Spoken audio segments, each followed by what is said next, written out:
Hero. How to become a hero in this era. As you can see, this is the logo of Superman, right?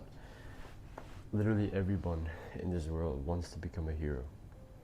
What does it mean to become a hero, right? Why is it like all of a sudden I talk about like, oh, hero, right? Why hero? Now, every single little boy, especially you're watching right now, you want to become a hero, right? Think about all your childhood dreams. You want to become Superman, like I draw here. You want to become Spider-Man, like the one I have here. You want to become Iron Man. You want to become Batman, right? A lot of superheroes that we want to become during our childhood days, right? That's what we wanted to become when we grow up. That's what we desire to be. That's what we dream to be. We dream to become this like superhero that saves the day, that fights the villain. But in this modern day, in this era, right? What does it mean to become a hero? So, a hero, right? A hero. What does a hero do? What do you think a hero does, right? Exactly, a hero fights villains, right?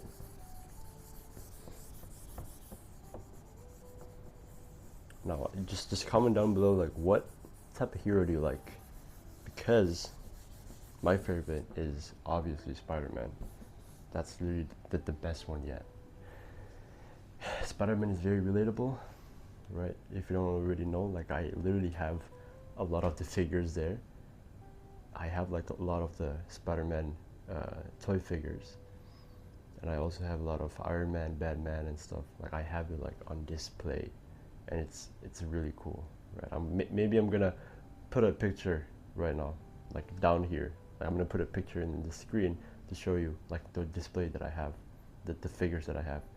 That's also not like all. There's just like 30% of what I have, and I put it on display, right? So every boy dreams being a hero. Look at that. Have you watched My Hero Academia? If you haven't watched it, please watch it. Like I'm on like season 8. Season 8, I think the next episode is coming today. But then like it talks a lot. Okay, maybe it's kind of cringe, you know, My Hero Academia. I'm pointing this out because I love the movie, because it's all about hero, and it's all about like saving people's souls, saving people's lives, right? That's all I wanted to be when I'm slowly growing up into adulthood. I wanted to be this hero who saved the day, right? Every boy dreams of being a hero. They do, right? Every single boy, every single guy I know, they have this like sort of a desire, this sort of that like deep desire to become a hero, to become this like fantasy, mythical like hero that's like fighting the monsters, right? If you play video games back then, I used to play video games, like I don't anymore, right? But when you play video games, what do? Right? You're in this like free world, you know, like Zelda, or like I used to play Fortnite back then. But then like being a hero in that is like saving people, like winning the game, right? Saving the world and all that. It all leads up, it all channels into being this like heroic type person, right? That's all we want to be. That's all we want to feel. We want to feel like we're able to help somebody. We want to feel like we're able to save the day, save the world, and fight off the villain. Perhaps also save the woman as well, right? We want to fight for the woman. We want to fight for the feminine. That's what we wanted to do, becoming a hero. Now, what does a hero do? A hero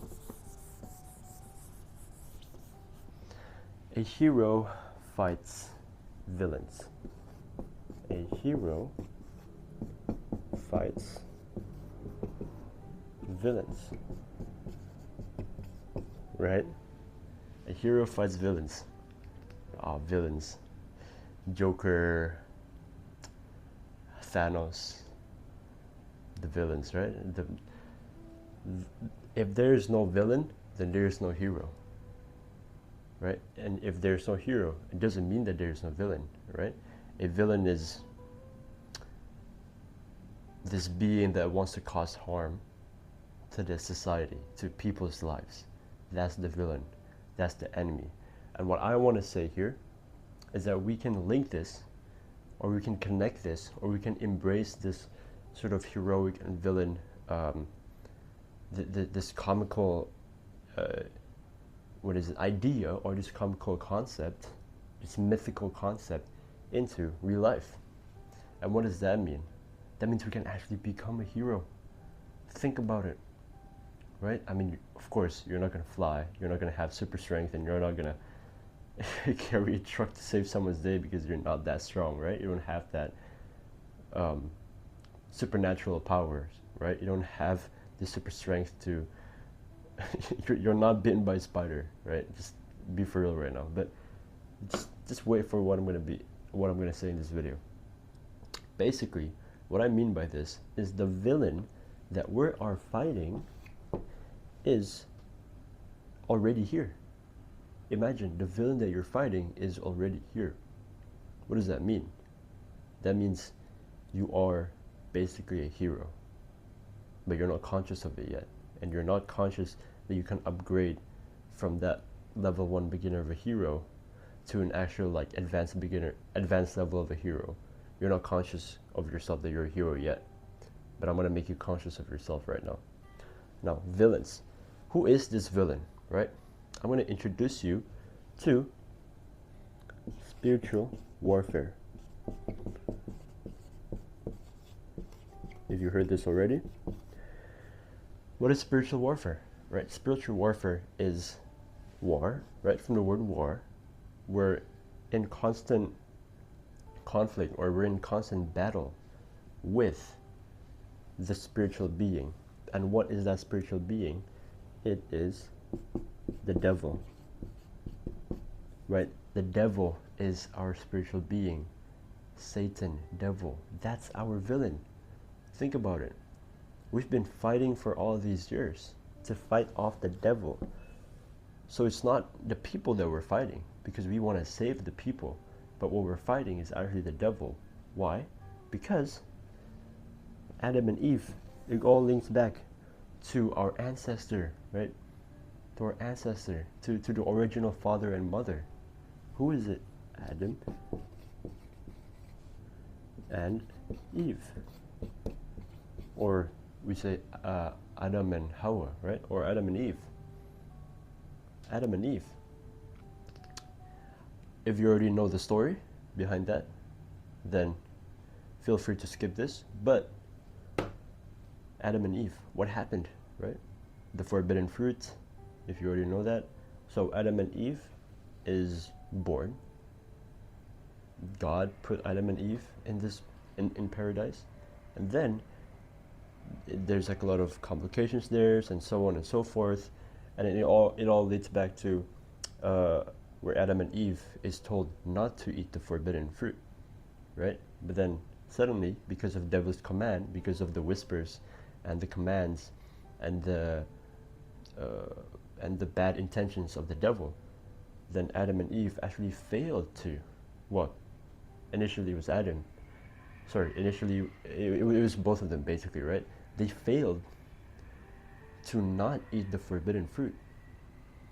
So this is sort of like a test, right? And Adam and Eve both failed the test. And so what happens? They ate the forbidden fruit. And what happens when they eat the forbidden fruit? God puts Adam and Eve, he descended them to earth because they failed the test. So we are all born in a battlefield, right? We're all born in this spiritual warfare, right? We are, like, this is literally us right now. Like, we are literally dying, right? We are, this is us. And this is like, this is the devil's army right here, right? Cannot draw a devil. This is the devil's army. The devil's army keep on shooting at us, but we're not conscious of it. Our army, right? The people that we have right here is dying. They are dying. What should we do, right? Well, now we're conscious of it. Now we understand that this is our real enemy, right? This is the real enemy. What are we doing? Like, we're just staying there, right? Adam and Eve is born in a spiritual warfare. Adam and Eve needed to go against and to face the whispers of the devil, but they failed, and so they get descended from paradise to earth. And earth is this world full of tests, full of trials and tribulations that Adam and Eve has to go through. And so since then, humanity, that marks a point where the devil made an oath to harm the humanity for the rest of this whole universe that is still existing until the day of judgment. Until the day of judgment where everything is destroyed, right? Every one of us, hopefully, right, goes back to God, returns to paradise, returns to where Adam and Eve was first created. That's why when Adam and Eve failed the test, that marks the point where we are in the spiritual battle, where we're in this battlefield. We're fighting against the devil. We're fighting against the army of the devil that we're unconscious of, right? Literally every single person in this world, every individual is unconscious of, right? And that's why we have to be conscious of. Now, what is a hero fighting for, right? Well, what do you think a hero fights for? Because actually, a lot of the evil in this world, it's actually affected, or it's actually influenced by the devil or the villain, right? Because in this world, we lack this sort of heroism. We lack heroism, right? We lack heroism. What is the hero actually fighting for? What is the hero actually fighting for? What is the hero fighting for? Now, the hero fights for what? Right, it's pretty obvious. The hero, in this context of the mythical world, the fantasy, right? The hero is fighting for peace. That's it. If the villains isn't there, that would be peace. There would be peace. But when the villains are created, when the villains come through, when the villains conquer the whole world, what is there? All left is just chaos. It's just this chaotic world, right? The villains is going to destroy everything. That's why we need to bring back peace.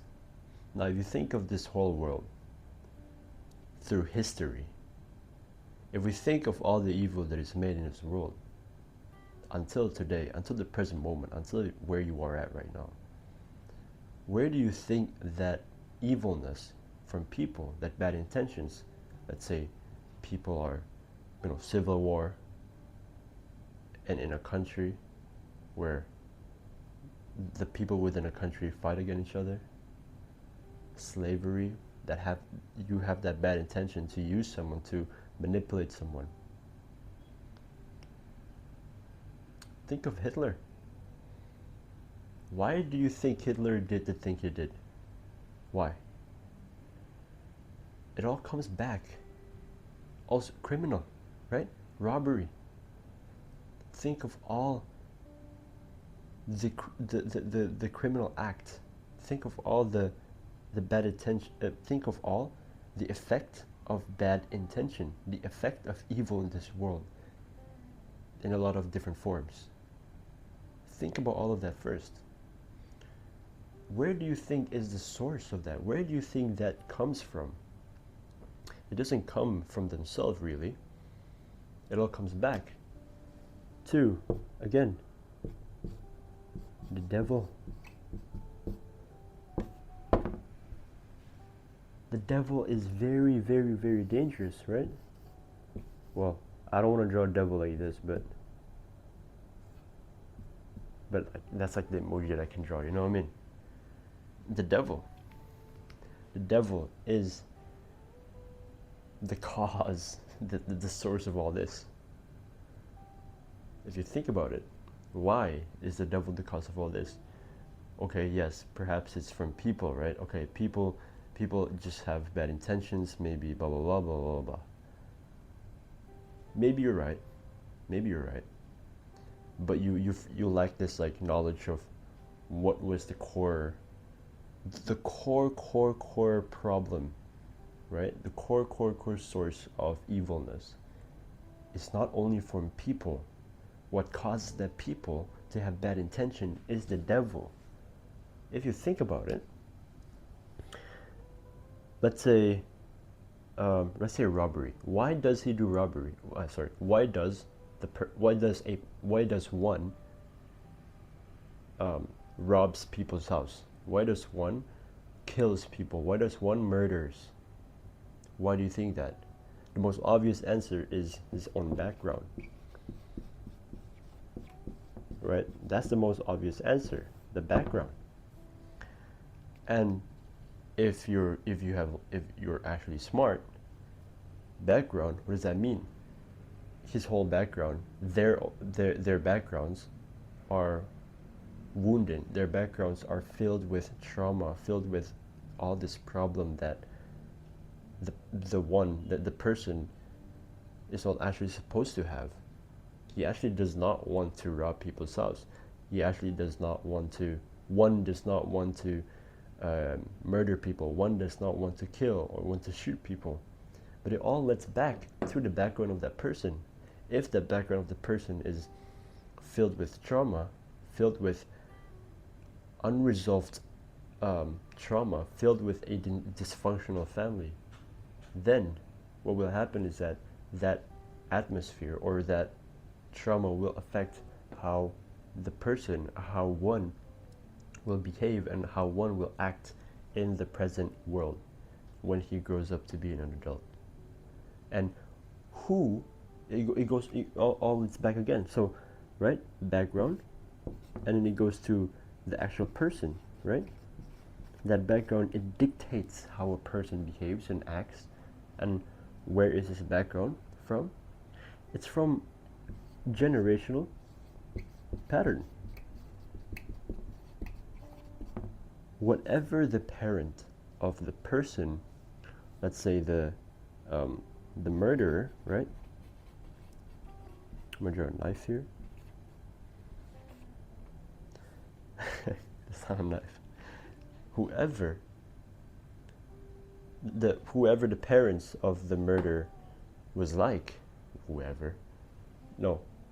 so the murderer, right? The parents inherited the behavior and the actions, the behavior and the belief system of their own parents as well. And if generations to generations, the beliefs and the behaviors and the acts is like, what is it? It's like it's broken, right? If he lives in a broken home, again, that will affect how he behaves. If, let's say, one of the father also murders someone, also kills someone, also kills people for a living, and being imprisoned for the rest of his life, the child or the person A, might also be the reason why he became a murderer, is actually because of the father as well. And perhaps why the father also became a murderer is because generations to generations, he inherited that behavior, that act of becoming a murderer as well. And I mean, throughout the whole humanity, right? We should understand that where this woundedness comes from is actually the devil feeding off in our own body, feeding in our own woundedness. We are not to blame our parents. We are not to blame the parents of our parents and the grandfather, mother, and whatever, right? We are not to blame them because it's not their fault. It's the devil's fault. And so in order for us to become a hero, again, is to break generational legacy. This is huge, because do you want to wound? Do you want to give trauma, give this traumatic experience to your own children, right? Of course not. You don't want to do that.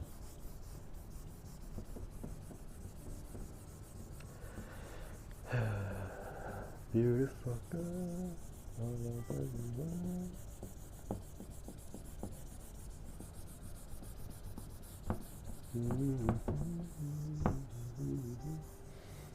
I actually have the bread here right now. Hold on, I'm gonna show you guys. I haven't eaten it yet. There you have it. Now I'm gonna take one bite.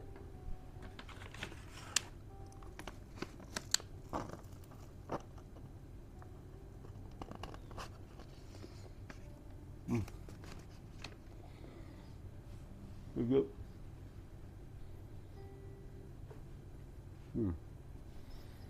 Where's my water at?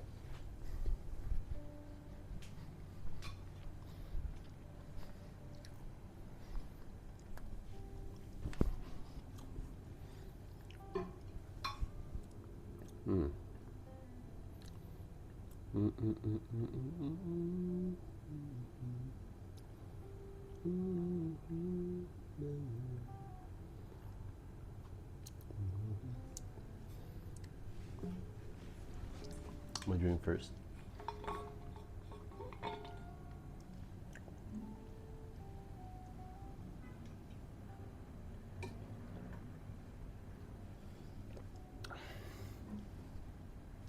Damn. The weather is it's actually not bad today. It's actually pretty nice. But I woke up and just like, what time is it right now? It's currently 9:24. It's 9:24. What time is it for you? I'm curious as well. Comment down below.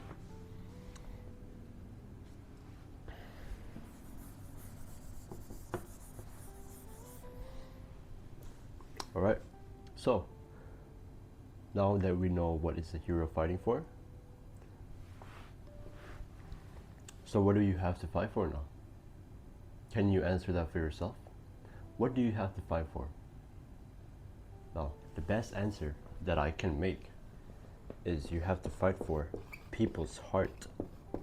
You have to fight for your own heart and also for people's heart as well.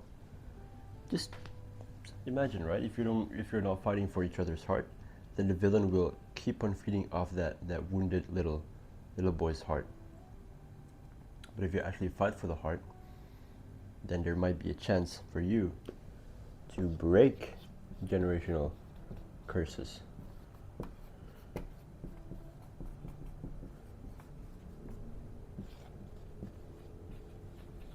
Curses. Now, of course, we cannot totally break generational curses, right? But we can be aware and we can be more conscious of the acts, behaviors, and the belief that we are wired in, right? We can be conscious and become aware of the behaviors and the acts that we apply to ourselves, and we're gonna apply to the whole humanity, to people, to our friends, to our family, to our children as well. If we learn about how we want to fight, if we learn this idea or this concept or fighting for our heart and fighting for other people's heart, then we're able to slowly break generational curses. We're able to break those inherited emotional energy that is frozen.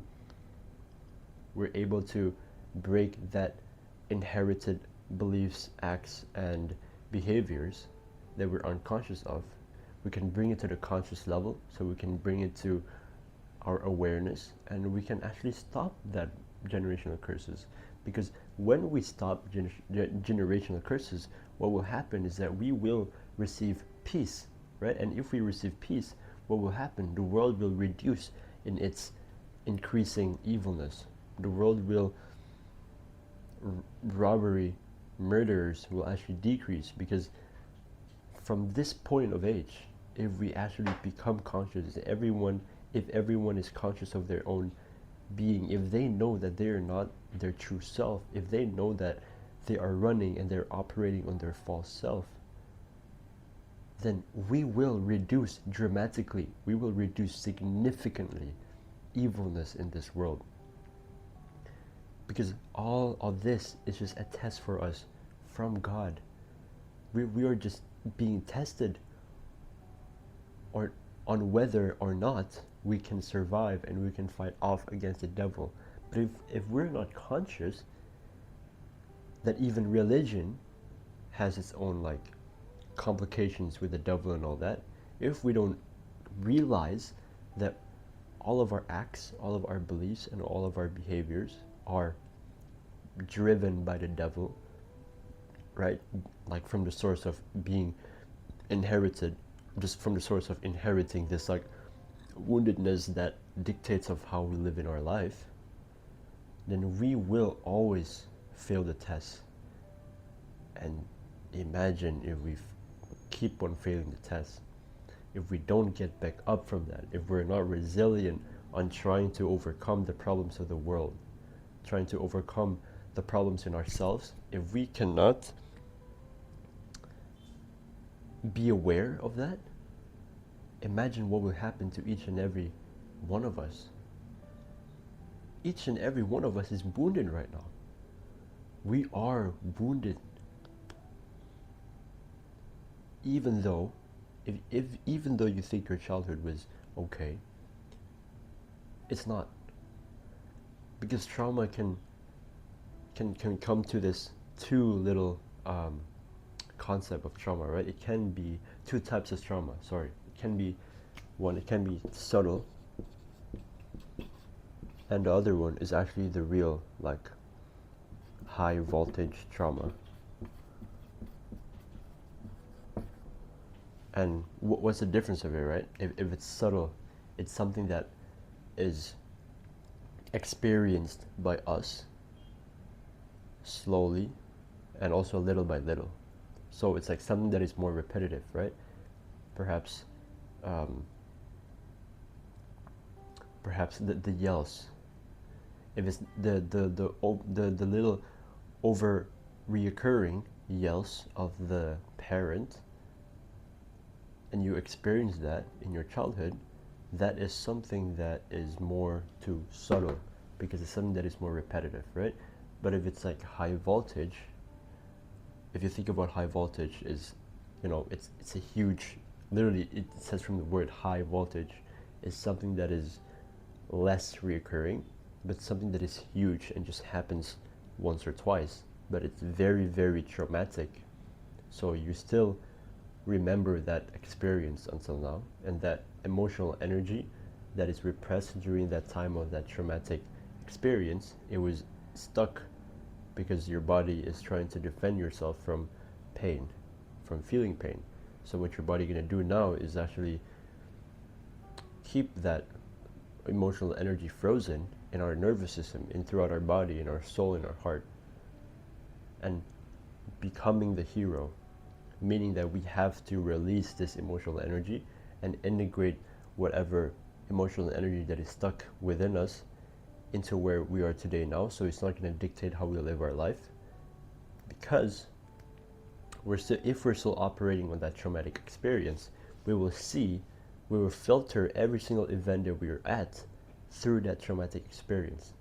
So if, let's say, one of your partner one of your partner just gets angry at you, if you are still running in that traumatic experience, perhaps during that childhood time, your father or your mother was actually yelling at you, was very angry at you, and repressed your emotions, not allowing you to cry, not allowing you to be angry as well, because perhaps it's a quote unquote sin, right?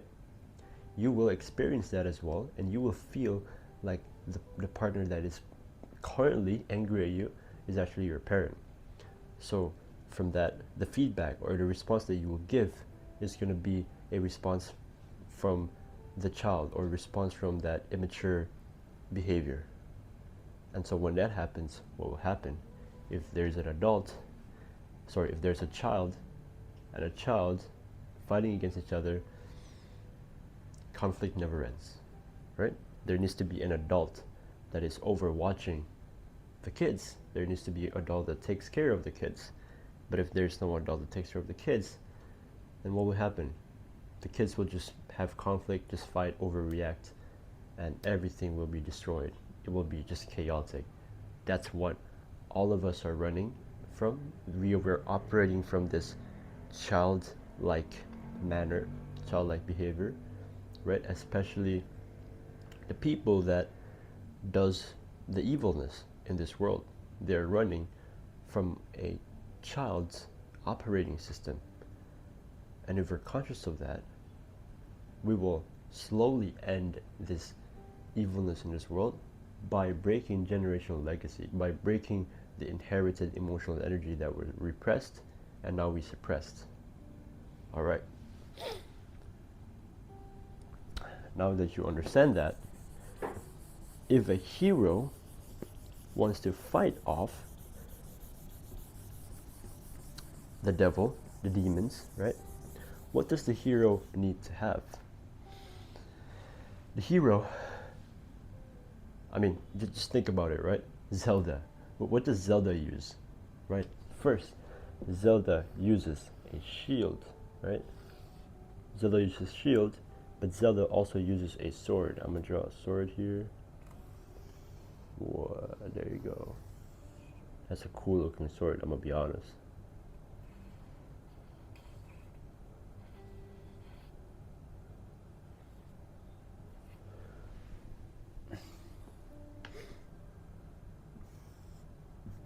Look at that.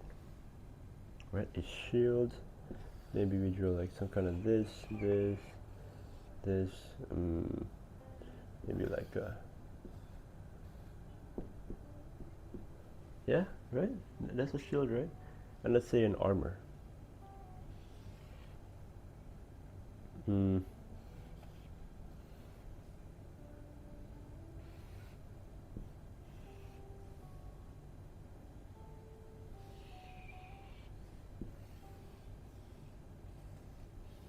That's more like pants. But you get what I mean. I'm gonna draw an armor. Right? You get what I mean, right?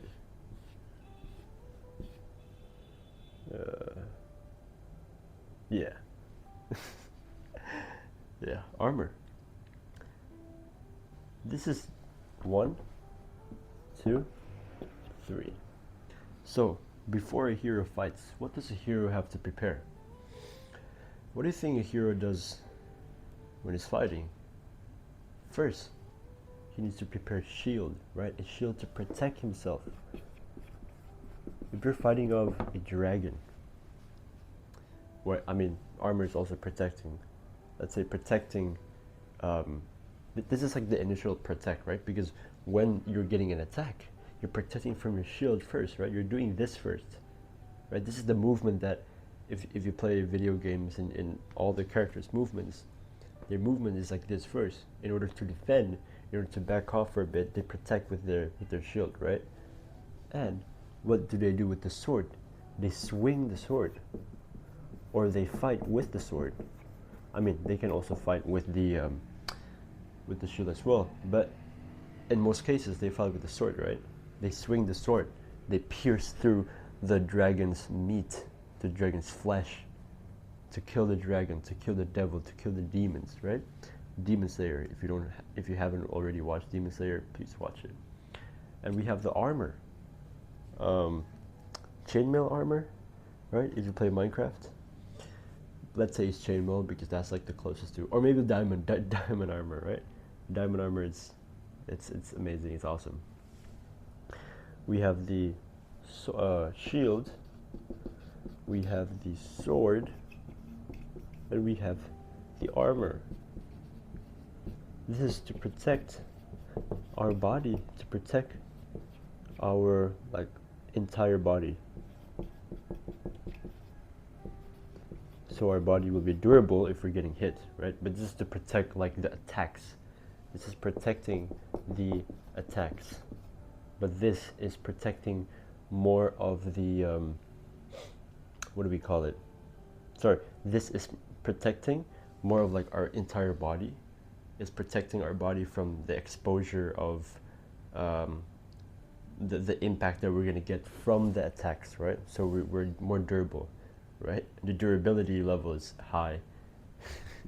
All the abilities, man, sort of like nostalgic. Like I remember the games that I used to play back then, and I used to want to level up, like enhance this, the armor, the shield, and the sword, right?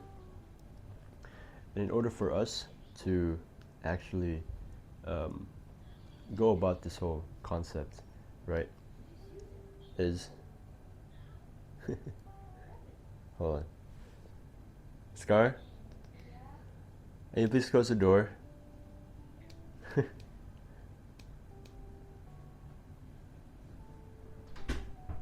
Thank you.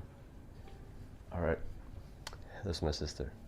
So again, on the sword and the sword, the shield, and the armor.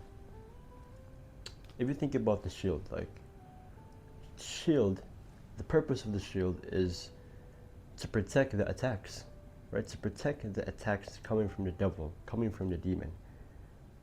And if we want to equip that, because we have to equip the necessary equipments, the sword, the shield, and the armor. If we want to equip that to become a hero, right? Attacks.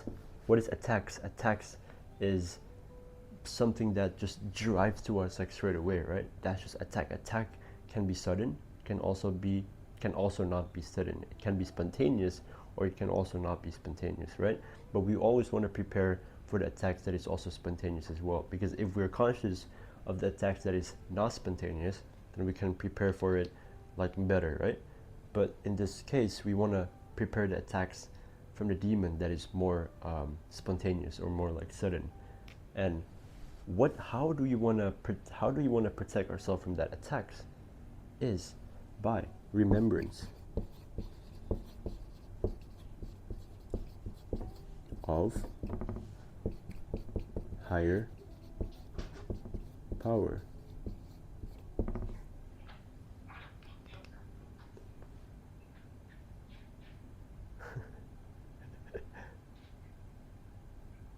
That's a bit noisy.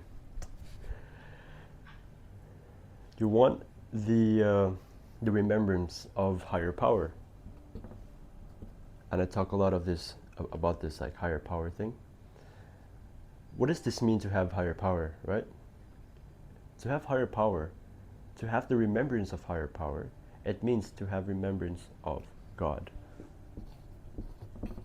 Because God is basically the higher power. If we are stranded in an island, do we have anyone to help us? No. What do we call? Who do we call? We call higher power.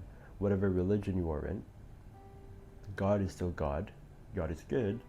And we need to call our higher power in order for us to defend us from the attacks that we're getting from the devil.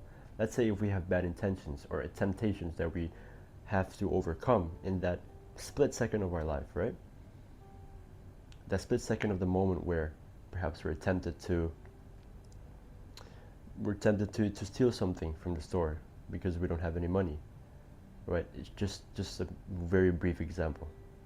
We have that bad intentions. In order for us to fight off against, because from there we have to be conscious already. We have to be conscious that whatever is driving that bad intention is not us. is the devil, right? It's the demons. And from there, what we have to do is we have to have remembrance of higher power, because us ourselves, we're not really able to fight off against the Satan, fight off against the devil, against the demons, right? What we're able to do is to call a person, is to call somebody for help, is to call someone's help in order for us to fight the demons, fight the devil. And what other help that we can get other than God, other than our higher power? I mean, it literally says higher power. It's a power that we can call that is way bigger or that is way higher than us, right? And if we remember him, and we're conscious of him, and we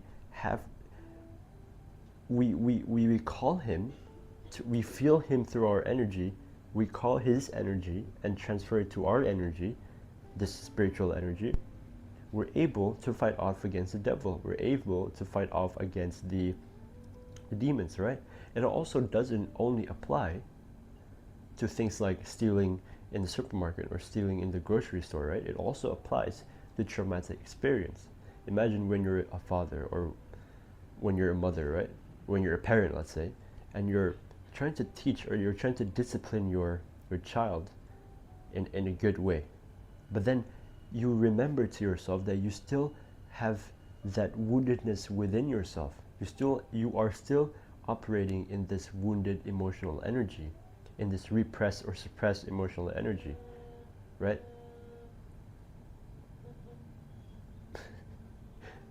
Sorry, keep on hearing noises, right? My mom's sister is there. So again, if it doesn't also apply to that, it also applies to this emotional energy that you are frozen in, that you're stuck in. And let's say you're trying to discipline your child, like I mentioned before, then you remember to yourself that you are still in this woundedness little state. The little boy inside you is still wounded, right? The last thing you want to do is to over discipline your child. The last thing you want to do is to wound your child as well, is to apply this traumatic experience to your child as well. That's the last thing that you want to do, right? And what's driving that bad intention that can actually lead to that traumatic experience is the devil. But if you have the remembrance of God, the remembrance of this higher power, if you have power from the divine, right? If you have power from the divine and not yourself, because you're just a human and you're imperfect, you're able to overcome the challenges, hopefully. Well, not all the time. If the problem is too big, it's also hard, right? But most cases, you're able to overcome that bad intentions of you actually not wanting to wound your child. And then now when you have higher power, you can successfully overcome that bad intentions. So the remembrance of higher power in order to protect the attacks, right, is very important. And you have to embody that remembrance day by day. If you don't, it's going to be so difficult for you to overcome anything, right? Second, we have the sword. What is the sword, right? The sword is basically our faith, our trust. If we have faith in our higher power, if we have faith in the divine, I mean, this first is remembrance. This is remembrance in the divine, or remembrance of the higher power. That's when we are conscious of it first, right? And our faith is in order for us to slice off the head of the demon, right? If we have faith in God, right? The remembrance is only conscious, but it's our decision. It's our decision to fight off or not, right? And sort of the armor and the sword sort of like link up to each other, because the armor is actually the wisdom, right? What's protecting us right now is actually the wisdom.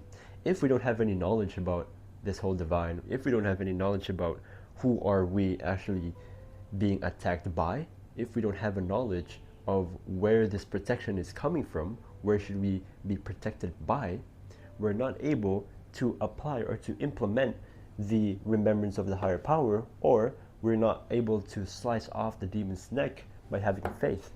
But if we have wisdom first, if we have the the necessary knowledge in order for us to protect ourselves from the devil, then we can actually successfully win against the devil. We can actually successfully use our faith, use our trust towards the divine, towards the higher power, towards God, in order for us to use the attack, to use the tools such as remembrance of the higher power, right? However you want to remember your higher power, that's on you. In my religion, I say there is Alhamdulillah, Astaghfirullah Lazim, because I'm a Muslim, so I related back to the remembrance of how Muslim says it, right? But in any way, you can say however you want to say. You can say it out loud, verbally, in any way. You have to have the remembrance of the higher power.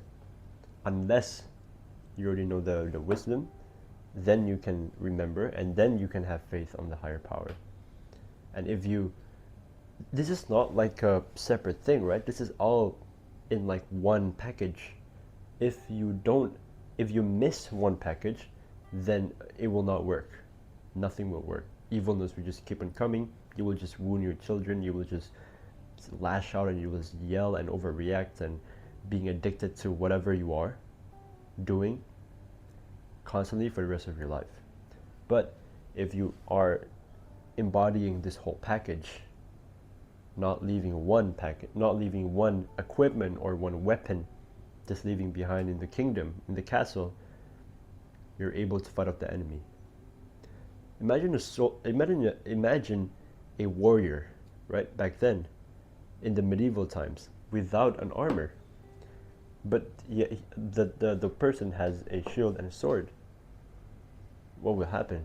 He will just get hit, even though he has a sword and a shield. Let's say he does have a armor and a shield, but he doesn't have a sword. How can he fight, right? He will never be able to fight. He will just try to defend himself, but he cannot fight back, and he cannot win back against this battlefield, right? Because we're born in a spiritual warfare. We're born in a battlefield, and in order for us to fight off, we have to be conscious that we're fighting the demons, right? And let's say we have the sword and the armor. What do we protect our attacks with, right? We have to protect our attacks. Like where we're out in open, we just like back off, we just press back in the controller, like it's not possible for you to leave one of these equipments behind. You have to equip all of them. You have to embody this whole remembrance, faith, and wisdom together. I hope that was valuable.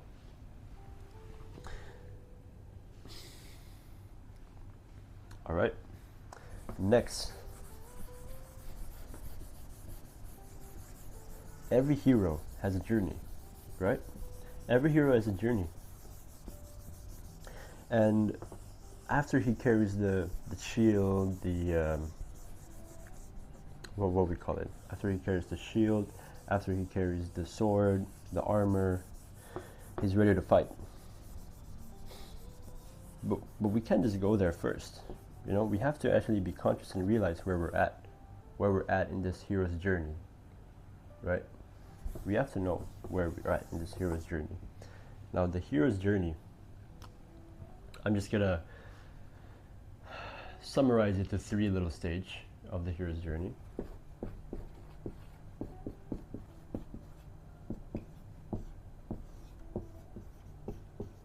Right, the hero's journey. Where you are at in the hero's journey is this. If you're my audience, you are probably in the middle of, you're probably conscious of the problems that you are going through, the life crisis, the patterns, the behaviors that you want to fix, that you want to overcome. I think that's my audience. But you can also be in a situation where you are just conscious of yourself, that you have this problem, that you have this this woundedness. But another part of my audience also knows that he already has this woundedness and is ready to fix it, right? Hero's journey, right? The hero's journey is it consists of 3 different stages. I'm just going to conclude it to 3. First is the separation.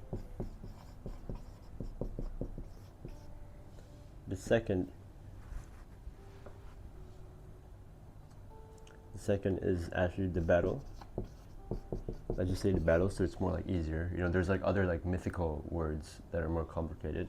Battle, and there is the return of no return with. Sorry. Let's just say return, right? Let's just say return. So we have the separation, the battle, the return. Now the separation. What is the separation? Separation is when the hero is challenged, when the hero feels that he needs when the hero feels that there is something that is bigger for him, that is bigger than him, that is coming at him, that he needs to go against, or he needs to fight, or he needs to overcome, or he needs to achieve. That's the separation from the comfort zone into the challenge zone, right? That's the like, let's say you're in your house right now, and separation, meaning you separate the psychological mind, where you're in your comfort zone, where you're sleeping and you're laying in your sofa, to where you are jogging or when you're running 3 a.m. in the morning, right? That's this like that's this gap. This is the separation. This is where the journey starts, right? This is where the journey starts. And so after the separation, after the hero knows that there is something bigger than him that he needs to overcome, that he needs to save, perhaps in a video game or in a fantasy, he knows that he needs to save the princess, right? Mario knows that Mario needs to save the princess, right? And so what does he do? He fights off against a lot of the bad guys, right? And at the end, he actually saved the princess. That is the separation from the psychological mindset where you are in your comfort zone, and then now to where you are in your challenge zone, right? That's also the same thing as the separation between the mother, right? Because the mother is this being that is this idea or this concept that is filled with unconditional love, passionate love towards the children, towards the boy, right? And separation from the mother, meaning that the boy will go through what we call masculine initiation. Basically, it's when we turn our psychological mindset from a boy psychology to a man psychology. And you can also learn that from a book called King, Warrior, Magician, Lover by it's full of the Jungian psychology. Just like search it up, right? You can read that book there, and you can learn all the archetypes that is surrounded, that is revolved around this mother, right? And the archetype around the man's psychology, right? And you can learn about that, and you can embody that in your day-to-day lives. Now, the separation from the mother, again, is the mother is full of comfort, unconditional love, just home, just comfort, right? Love, a warm love, right? And if we are separated from that, what does that mean? Every mother wants their children, wants the child, wants the son especially. And when we are separated from the mother, we are going out of comfort. We are going out of the comfort zone. That's also connected to where the hero is separated from the comfort zone of being a no one to a someone, to a hero, right? Because that's where the hero's journey starts. Now, the battle consists of two things: descend and ascend. Right? Descend and ascend. Right? The battle, right? This is the hero's journey. The battle of itself is where you go through the challenges that you have to go through. It is when the hero encounter the villain, is where the hero encounter a problem, right? The problem, that's the battle. Or we can just also say it in another word, the problem. And in every little problem, and like all the time, the hero will always go down first. The hero will always fail first, will always suffer first. And we can also connect it to life. If we never suffer, if we don't feel pain, we will never have growth, right? That's just the case of living, right?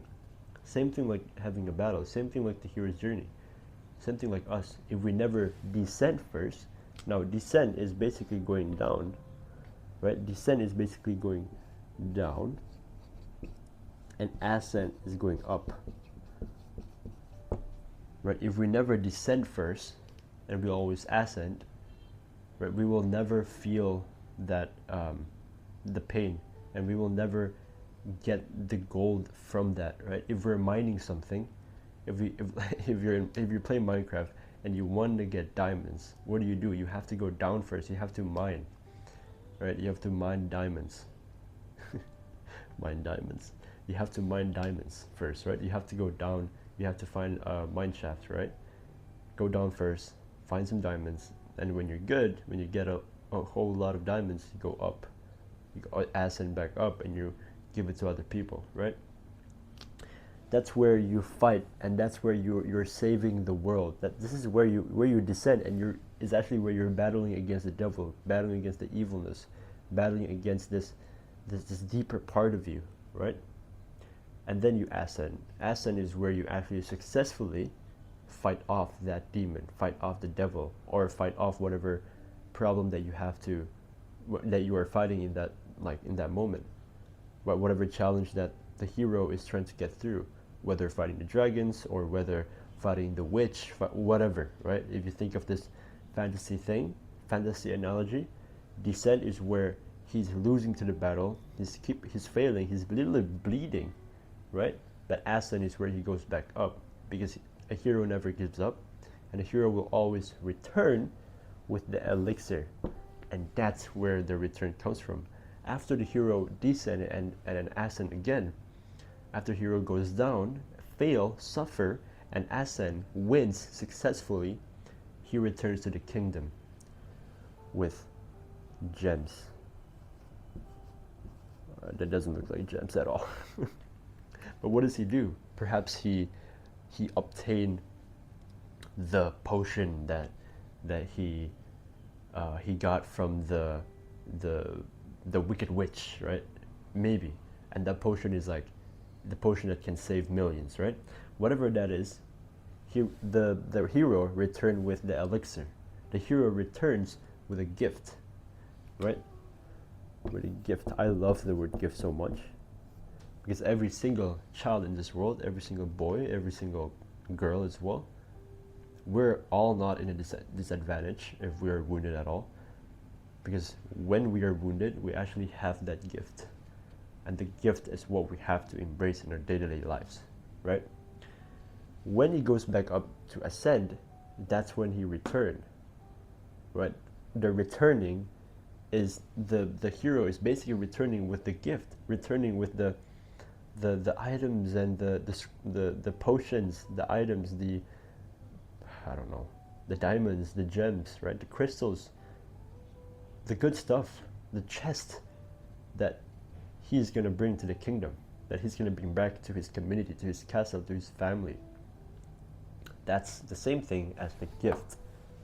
Now, if we look at more in this eagle eye view, perspective, right? The topic that I always talk about is healing the inner child, because healing the inner child is the way in order for us to actually become a hero, because we're healing ourselves. That means we're fighting our own heart, and we're fighting other people's heart. That means we're winning against the devil, and we're fighting other people's heart as well. We're healing other people as well, because healing the inner child, the problem of this is because the woundedness is contaminating our adult life. The woundedness is contaminating our adulthood, right? And if we heal each other, we're able to save the day, we're able to fight off the demons, and that's all what we want. In order for us to fight off with the sword, right?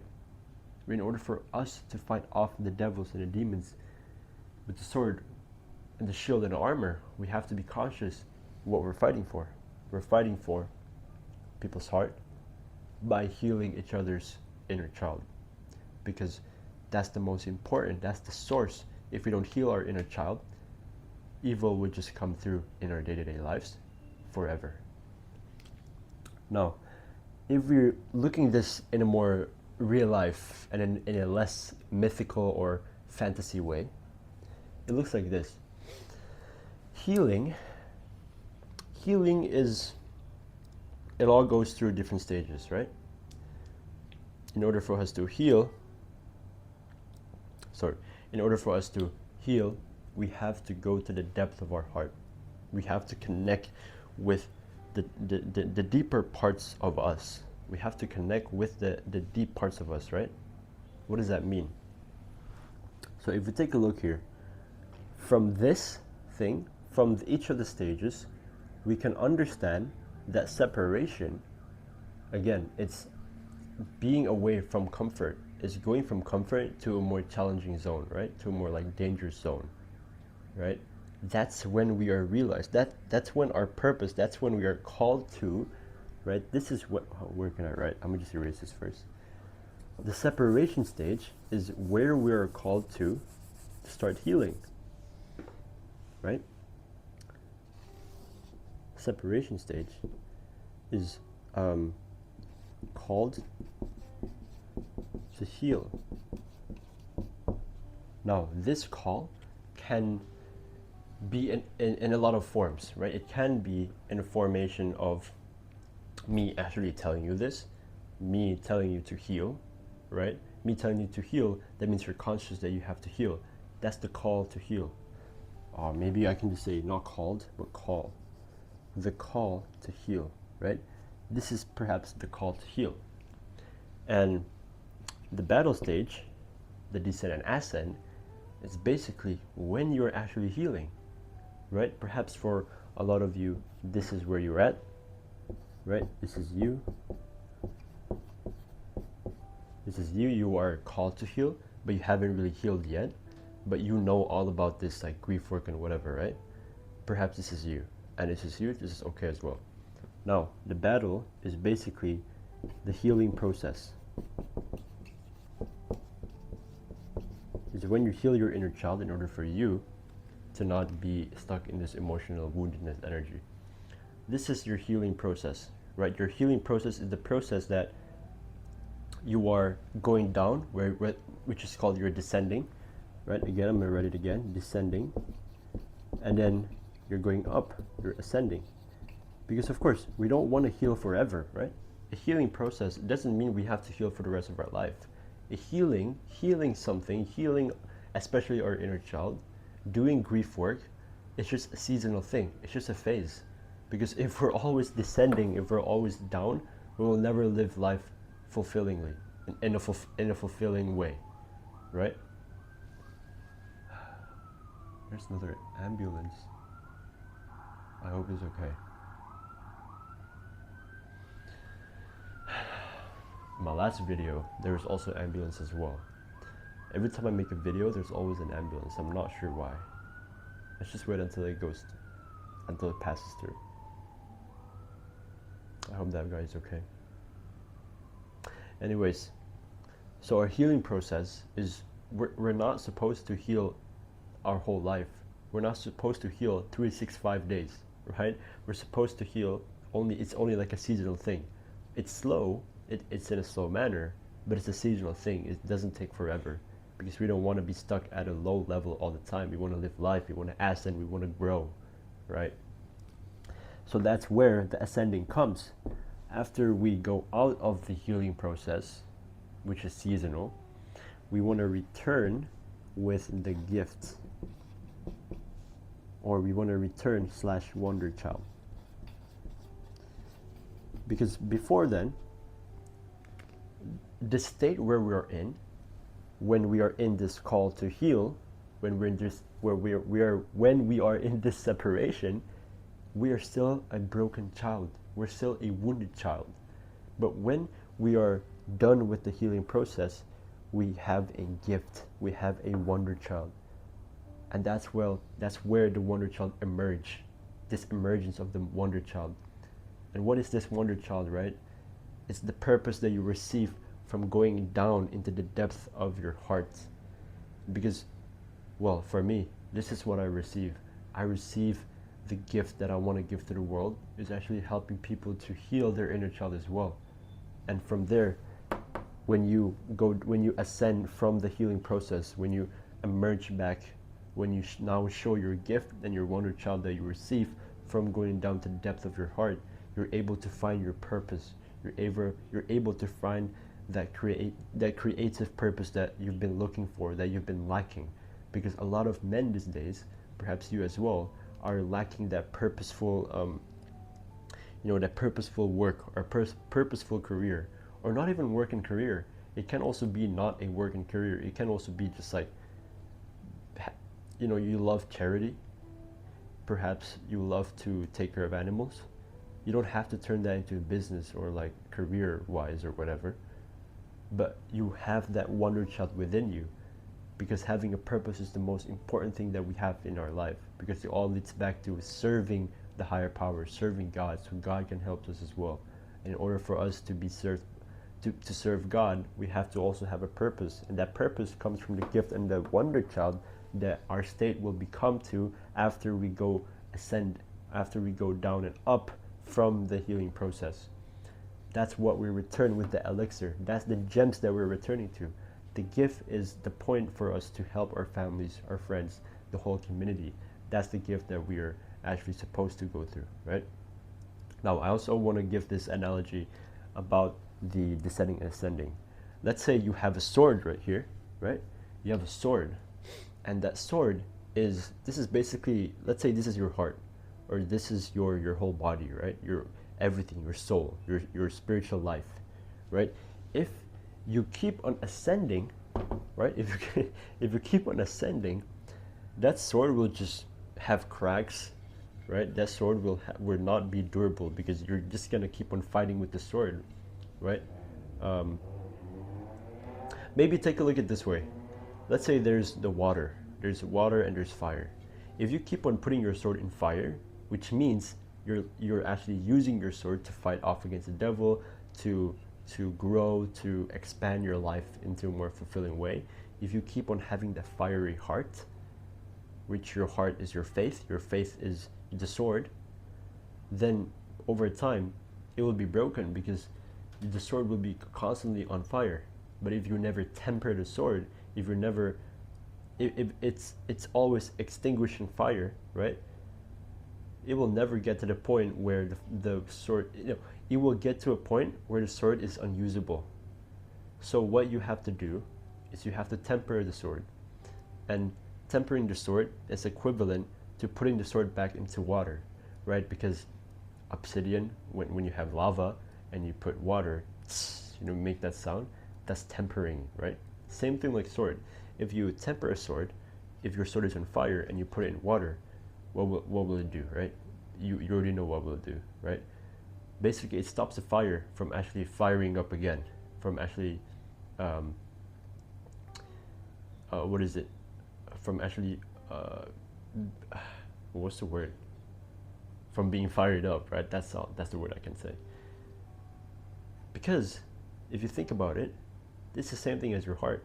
If you always ascend and you never descend, you never touch to the level where you are tempering your sword, you will never succeed. You will always chase validation. And that's where we can call it, if a person is always ascending and never descend, and never get to the point where you're in the water, the low point of the of earth, right?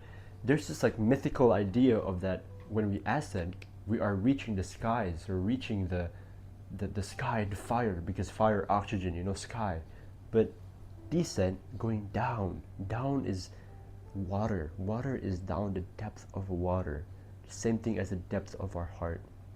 The lowest point in our body is our heart, and in a mythical way, it's the water. So if we never temper the sword, if we never put the faith into water first, into the lowest depth of our heart, then we're not able to go up properly. When we go up, we're just gonna fail. We're just gonna go up in an immature way. That's what we call flyboys. Flyboys. If we never go up, if we never go down, then we will be stuck at being a flyboy. A flyboy is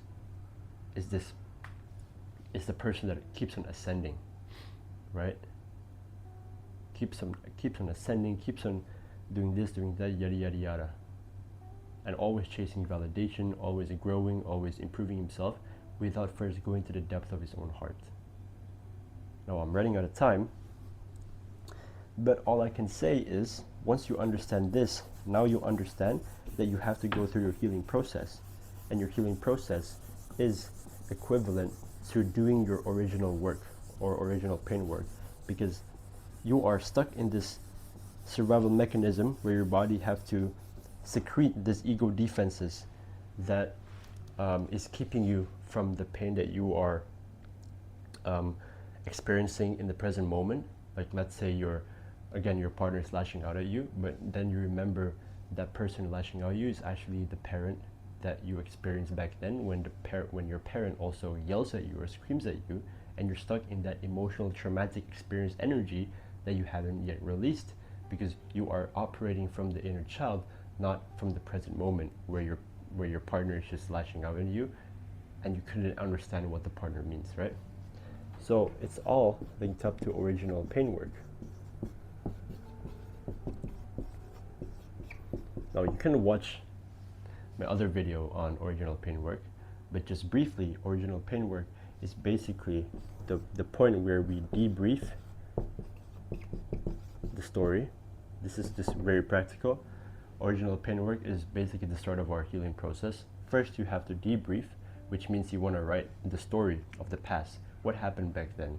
Your parents were abusive, your parents were sexually assaulting you. What happened, right? You have to write down the details of it. And second, after you write down the details, you have to get validation. You have to get validation from someone, because the inner child needs to get validated by a parent that the inner child is going through a big problem. It needs to get validated first. And after you get that validation, you have to do some sort of meditation, right? You can sit in a safe and quiet space for perhaps 20 to an hour.